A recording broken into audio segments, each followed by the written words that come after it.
Ani ay cute nga bata nga nagbisti og ala or duha nga nakadapit sa atensyon sa mga netizens. Gipost sa proud mom nga si Mama Rochelle ang fun photoshoot sa iyang cute baby girl nga si Inday Eunice. Gikalipay ni Sanya Lopez kinsa nagdala sa papel ni Orduha ang mga hulagway.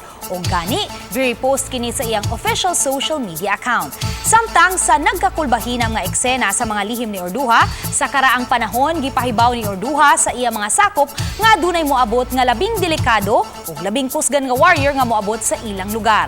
Samtang sa modernong panahon, nakaplaga ni Riker ang mga top secret files sa nagkalain-laing klase sa diamante. Ug sa dihang gibisita ni Crystal ang pungtod sa iyang mama kauban si Jem, naabtan nila ang mga buwak nga naabo apan wa makabantay ang duha nga pusilon sila sa usa ka tawo nga nitago.